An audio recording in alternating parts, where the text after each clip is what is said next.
여자 말 들어야 남자들 잘 되죠? 그래요, 안 그래요? 여자 말 안 들으면 그래서 손해보는 일 많아요. 여자 말 잘 들어야죠. 남자분들 아멘? 제 아버지도 그렇고 저도 그렇고 여자 말 잘 들어서 이만큼이라도 살아요. 근데 여자 말 잘 들어서 망한 남자가 있습니다. 아합 왕이에요. 예로부터 아합 왕과 같이 그 자신을 팔아 여호와 앞에서 악을 행하는 자가 없음은 그를 그의 아내 이세벨이 충동하였습니다. 이세벨이 얼마나 사악한지를 보여주는 이야기가 있어요. 아합 왕이 자기 궁에 정원을 좀 근사하게 확장하고 싶었는데 나봇 포도원이 딱 가로막고 있는 거예요. 그래서 나봇에게 가서 야, 그거 팔아라. 내가 값을 잘 쳐줘서 사겠다. 그랬더니 나봇이 뭐라고 이야기하냐면 이거는 조상 대대로 물려받은 땅인데 이거 파는 거 여호와께서 기뻐하지 않으십니다. 금하시는 것입니다. 그 말에 기분이 팍 상해요. 하나님 늘 먹이며 팔지 않는다는데 뭐라고 말은 못하겠고 혼자 끙끙 앓아요. 밥도 안 먹죠. 아내 이세벨이 여보 무슨 일로 이렇게 마음이 상하셔서 이게 식사도 제대로 못하십니까? 나봇 포도원 때문이라 이야기했더니 이세벨이 혀를 끌끌 차여 그러고도 당신이 이스라엘의 임금이십니까? 답답해. 내가 해결할게. 이세벨이 불량배 두 사람을 사서 완전히 새빨간 거짓말을 시키게 합니다. 저 나봇이 하나님과 왕을 모욕하는 욕하는 말을 내가 직접 들었다. 그러면 옆에 또 다른 불량배에게 너도 들었잖아. 나도 들었다고. 그러자 성난 백성들이 나봇을 성 밖으로 끌고 가 돌로 쳐 죽입니다. 아합 왕은 나봇의 포도밭을 차지하죠. 이세벨 수단과 방법을 가리지 않아요. 이렇게 사악해. 이런 아합 왕에게 하나님이 선지자 엘리야를 보내죠. 네가 살인을 하고 또 재산을 빼앗기까지 하였느냐? 나 주가 말한다. 개들이 나봇의 피를 핥은 바로 그곳에서 그 개들이 내 피도 핥을 것이다. 북이스라엘의 아합 왕은 정말 사악하지만 남유다의 여호사밧 왕은 참 신실한 왕이에요. 근데 이 여호사밧 왕이 딱 하나 실수를 하는데 그게 아합 왕과 사돈을 맺어요. 그러니까 이세벨이 낳은 딸과 자기 아들 여호람을 결혼시키는 거죠. 아마도 여호사밧은 자기 아들이 왕이 될 때는 남과 북이 통일되는 왕국을 이루었으면 좋겠다 그런 마음으로 절약 결혼을 시켰을 거예요. 여호사밧이 자식을 결혼시킨 뒤에 한 2년쯤 지나 사돈인 아합 왕을 찾아갔는데 아합 왕이 한 가지 제안을 합니다. 우리 함께 힘을 맞춰서 아람 군대를 칩시다. 여호사밧 왕이 착한 사람이에요. 누구 말도 잘 거절하지 못하죠. 나의 생각에는 내 생각이 바로 임금님의 생각이고 내가 통솔하는 군대가 곧 임금님의 군대이고 내가 부리는 이 말 따고닥따고닥 이 말이 곧 임금님의 말입니다. 근데 여호사밧이 하나님을 섬기는 사람이니까 단서를 달아요. 그러나 싸우러 가야 할지 말아야 할지 여호와 하나님의 뜻을 물어보는 게 좋겠습니다. 아합 왕이 껄껄 웃어요. 아니 전쟁에 나가 싸워 이기면 되는 거지 뭐 물어볼 게 뭐 있습니까? 우리 두 나라 합치면 저 아람 군대 넉넉히 이길 텐데 그냥 갑시다. 아닙니다. 전쟁을 이기게 하시는 분은 하나님이시니 하나님께 물어야 합니다. 여호사밧 왕이 단호합니다. 그래서 아합은 이스라엘 400명의 선지자를 모아 물어봅니다. 한결같이 임금님 나가 싸우시면 반드시 승리합니다 예언을 해요. 근데 이 400명이 진실한 선지자가 아니에요. 하나님 앞에 충성하는 사람이 아니라 권력 앞에 충성하는 사람입니다. 여호사밧 왕이 고개를 갸우뚱합니다. 보통 유다 왕국에서 선지자들을 모아놓고 물으면 이렇게 100% 만장일치가 안 나오거든요. 꼭 몇 명은 다른 이야기를 선지자가 하는데 마음이 놓이지가 않는 거예요. 그래서 사돈, 이 사람들 말고 또 다른 선지자 없습니까? 아합이 있기는 있는데 늘 그 녀석은 내 속을 뒤집어 놓는 선지자 하나 있다고. 여호사밧 왕이 그 사람 이야기 듣고 싶다고. 그 선지자 이름이 미가야 선지자. 아합 왕이 미가야를 불러 물어봅니다. 그랬더니 내가 기도해 보니까 아합 왕이 전쟁터에 나가면 반드시 죽습니다. 아합이 기가 막혀요. 남북 다 합치면 아람 군대쯤 세 발에 필 텐데 너 내가 전쟁터에 나갔다가 돌아오면 너부터 먼저 죽이겠다. 이놈을 가둬둬라. 감옥에 가두어요. 미가야 선지자는 옥에 갇히고 아합 왕과 여호사밧은 전쟁터로 나갑니다. 이 전쟁터 나가는 아합 왕이 깨름직한 게 있죠. 미가야 선지자가 한 말이 깨름직하잖아요. 저놈 나 잘 되는 꼴을 못 보는 놈이지 뭐 일부러 늘 내게 저주만 하는 놈. 무시하려고 해도 외면하려고 해도 마음이 찝찝한 거예요. 그래서 교활하게 여호사밧에게 이렇게 이야기합니다. 나는 변장을 하고 싸움터로 나갈 터니 임금님께서는 왕복을 그대로 입고 나가십시오. 얌체 중에 얌체죠. 한편 적군의 아람 왕은 참모 회의를 하면서 이스라엘 왕 아합 왕만 잡아오라고 작전을 짭니다. 그래서 아람 군대가 이스라엘 왕복을 입은 사람에게 군사력을 집중해. 전쟁터에 나간 아람 군대 장군이 저쪽에 이 임금님 옷을 입은 사람 보이니까 부하들에게 얘들아 저기다 저 옷을 입은 자가 이스라엘 왕이다 총 돌격해라.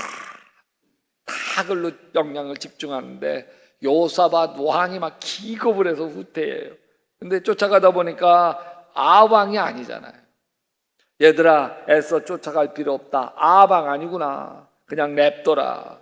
하나님이 살려주신 거죠. 아합 왕은 변장을 했어요.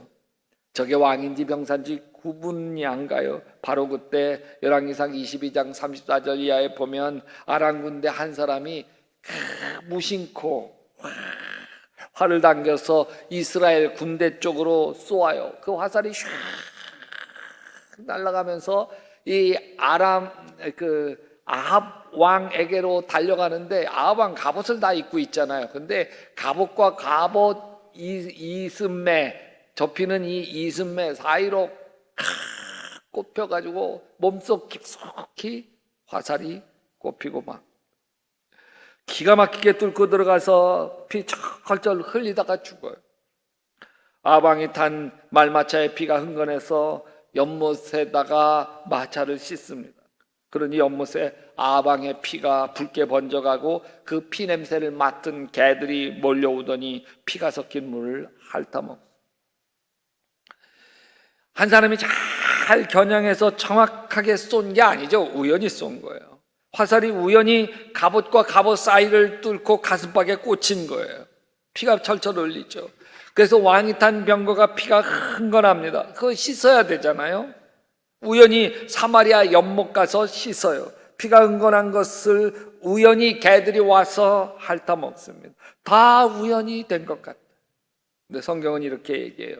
그 병거를 사마리아 연못에서 씻음에 개들이 그의 피를 핥았으니 여호와께서 하신 말씀과 같이 되었더라. 화살 쏜 사람에게 물어보세요. 아합 왕인지 알고 쏘았냐? 이게 변장해가지고 아합 왕인지 알 수도 없어. 하나님이 아합 왕을 겨냥해서 쏘라고 하시더냐? 이 사람이 이렇게 대답할 거예요. 무슨 소리 하는 거예요? 그냥 아무렇게나 쏜 거예요. 여기 피 묻은 병거를 씻은 사람도 그 피를 핥아먹은 개들도 다 우연하게 그렇게 한 거죠. 근데 우연 속에 하나님의 손길이 숨겨 있습니다. 엘리자베스 키블러-로스 박사는 이렇게 이야기합니다. 세상에 우연이란 없으며 모든 일은 하나님의 치밀한 계획에 따라 일어난다. 여러분, 하나님은 구경만 하시는 분이 아니에요. 하나님은 일하시는 분이에요. 하나님의 자녀를 위해서 일하시는 분. 예수님도 이렇게 말씀하셔요. 같이 읽어볼까요? 내 아버지께서 이제까지 일하시니 나도 일한다. 아방 여호사밧 왕 연합군대가 패하고 말았다. 아방은 죽고 여호사밧만 간신히 목숨을 건지고 돌아온 뒤 안도의 한숨을 쉬고 있는데, 이젠 아람 군대 연합군이 여호사밧마저 죽이려고 유다 왕국을 쳐들어와 구름대처럼 몰려와요. 꼼짝없이 당할 수밖에 없는 전쟁. 입이 바짝바짝 타들어가. 도망칠 수도 없고 그렇다고 싸워 이길 승산도 없습니다. 이때 여호사밧 왕이 하나님께 엎드려 기도합니다. 하나님은 하늘에 계신 하나님 아니십니까? 세계 만민의 모든 나라를 다스리시는 분이 아니십니까? 권세와 능력이 주님께 있으니 아무도 주님께 맞설 수 있는 사람이 없습니다. 그러나 우리를 치러 온 저 큰 군대를 대적할 능력이 우리에게는 없고 어찌할 바도 알지 못하고 이렇게 주님만 바라보고 있을 뿐입니다.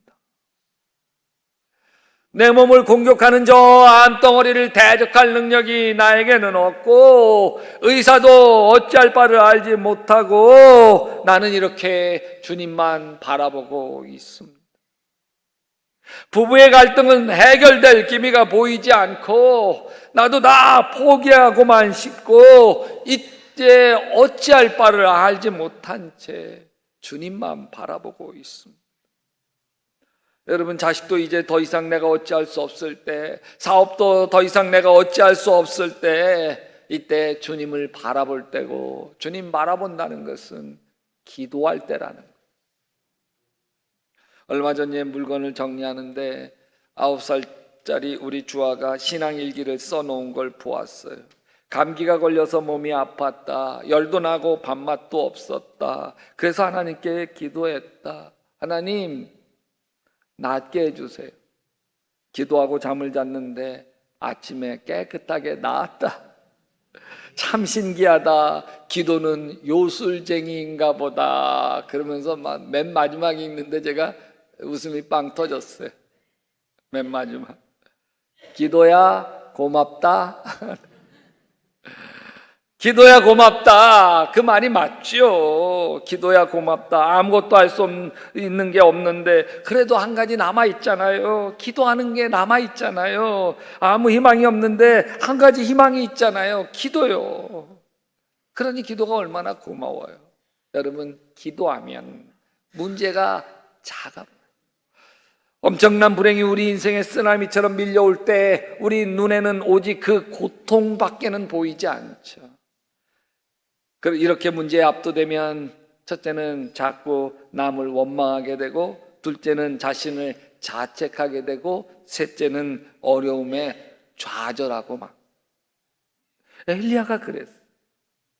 이세벨이 자신을 죽이려고 하자 광야로 도망가 로뎀나무 아래서 이제 죽여달라고, 이제 나 혼자뿐이라고 하나님께 탄탄하며 기도합니다. 이때 하나님이 이렇게 말씀하시죠. 내가 이스라엘 가운데서 몇 명을? 7,000명을 남기리니 다 바알에게 무릎 꿇지 아니하고 다 바알에게 입 맞추지 아니한 자니라. 기도하기 전에는 나 혼자 되는 일이 하나도 없는 불행한 사람이죠. 근데 기도하고 나면 문제가 작아 보여. 별거 아니에요. 왜 이렇게 문제가 작아 보이는 줄 아세요? 하나님이 보이시기 때문에. 기도하면 안 보이던 하나님이 보여요. 기도는 고난 속에서도 나와 함께 하시는 하나님을 바라보게 합니다. 고난의 먹구름이 내 인생 전체를 그늘지게 만들지만 기도는 그 먹구름 너머에도 아직도 찬란하게 빛나고 있는 태양이 여전히 빛나고 있음을 보게 합니다. 바울이 이렇게 얘기해요. 우리 고린도후서 4장 8절에 우리가 사망으로 우겨쌈을 당하여도 쌓이지 아니하고 답답한 일을 당하여도 낙심치 아니한다. 기도하는 사람은 우겨쌈을 당해도 쌓이지 않습니다. 왜냐하면 이 엄청난 고통 속에서도 여전히 하나님은 살아계시기 때문입니다. 여호사밧 왕은 하나님을 찾기 위해 그 얼굴을 하나님에게로 향했습니다. 네, 여러분, 우리가 일하면 우리가 일하는 것이고 우리가 기도하면 하나님이 일하십니다. 여러분, 여러분의 아버지가 어머니 교회 다니는 걸 너무너무 핍박하는 걸 보시며 자라지 않으셨나요? 성경책 찢고 어머니에게 온갖 폭언을 쓰시지 않으셨나요? 그랬던 아버지가 어느새 집사님 되시고 예수 믿다가 천국 가지 않으셨나요? 이때 어머니가 무슨 방법 쓰셨을까요? 아버지를 살살 녹여서 교회로 인도하셨나요? 아니에요. 저희 아버지는 예수 믿는 어머니를 얼마나 핍박하셨는지 모릅니다. 어머니께서 새벽에 살짝 일어나 새벽기도 다녀오시죠. 기도하고 오신 어머니에게 아버지께서 바로 화를 내시면서 야 이녀야, 너 새벽부터 목사하고 연애질이야? 저희 어머니는 아무 대꾸 안 하시고 화를 내시면 당하시고 때리시면 맞으시고 성경책 찢어 밖에다 던지시면 그걸 다시 주워 풀러붙여 가지고 다니셨어요. 그러던 어느 날 저희 아버님이 배를 움켜잡고 떼굴떼굴 구르시더라고요. 병원으로 실려가셨는데 위에 구멍이 뚫어졌다고 한 달을 입원하셨어요. 저는 초등학교 때라서 아버지 돌아가실까 봐 막 걱정이 태산인데 저희 어머님이 그러시더라고요. 야, 잘 봐라. 하나님이 내 기도 들어주기 시작하셨다. 어머니 말씀이 맞았어요. 한 달 입원한 뒤 퇴원하실 때는 술, 담배 다 끊으시고 어머니 따라 교회 다니기 시작해서 한 교회에서 세례 받으시고 집사 되시고 권사 되시고 장로 되시고 건축위원장도 하시고 은퇴도 하시고 천국도 가셨어요. 제 어머님이 하신 건 오직 하나예요. 기도예요. 어머님이 아버지를 설득해서 된 일이 아니에요. 아양 떨어서 된 일도 아니에요. 오직 하나님 앞에 엎드려 기도하셨어요. 그랬더니 하나님이 일하신 것이죠. 여러분, 기도는 하나님을 의지하는 거고 하나님은 자신을 의지하는 자를 철저하게 도와주십니다. 여호사밧 왕은 하나님께 엎드리죠. 온 백성을 금식시키며 하나님께 매달립니다. 이때 하나님이 여호사밧에게 응답하십니다. 너희 이 큰 무리로 말미암아 두려워하거나 놀라지 말라. 이 전쟁은 너희에게 속한 것이 아니요 하나님께 속한 것이라. 이 전쟁은 하나님께 속한 것이라. 하나님이 개입하시고 아멘. 하나님이 책임지신다는 거예요. 아멘. 이 전쟁에는 너희가 싸울 것이 없나니 대열을 이루고 서서 너희와 함께한 여호와가 구원하시는 것을 봐라. 이 전쟁에는 너희가 싸울 것이 없나니. 여러분, 가만히 보면 전쟁이 없는 게 아니에요. 고난이 없는 게 아니에요. 문제가 없는 게 아니에요. 우리의 삶 자체가 전쟁도 같은 인생을 살아요. 질병과 힘겹게 싸우는 분도 있고 가난에 눌려 싸우는 분도 있고 사건 사고에 휘말려서 어려움을 겪는 분도 있어요. 그런데 하나님이 우리에게 약속하시는 거예요. 하나님이 대신 싸워주리라. 하나님이 일하신다고 확신한 여호사밧 왕이 백성들에게 하나님을 찬양하게 하고 여호와께 감사하세 그의 인자하심이 영원하도다. 그러면 우리가 기도할 때 어떻게 하나님이 일하시나? 여러분, 하나님은 천사를 보내셔서 일하십니다. 이스라엘 백성들이 찬양하고 기도할 때 하나님이 천사를 보내셔서 일하시는 거예요. 역대하 20장 보면 노래하는 사람들이 그렇게 노래를 부르니 주님께서 복병을 시켜서 유다를 치러 온 암몬 자손과 모압 자손과 세일산에서 온 사람들을 치게 하셔서 그들을 대파하셨다. 주님께서 보내신 복병, 이게 천사예요. 하나님이 천사를 보내주셔서 이스라엘 백성 편에 서서 싸우신 거예요. 하나님은 수만 수천 천사를 동원하셔서 일하십니다. 예수님이 40일 금식하실 때에 마귀의 시험을 말씀으로 물리치사 누가 내려와요? 천사가 내려와서 예수님의 수종을 듭니다. 베드로를 죽이려고 헤롯 왕이 베드로를 감옥에 가두죠. 예루살렘 교인들이 모여 하나님께 부르짖어 기도합니다. 이에 베드로는 옥에 갇혔고 교회는 그를 위해 간절히 하나님께 기도하더라.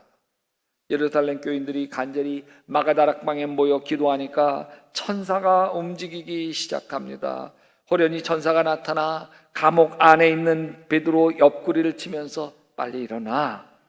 베드로가 부스스 깨어 일어나는데 두 손 묶고 있던 쇠사슬이 스르르 풀리고 천사가 띠를 띠고 신으라.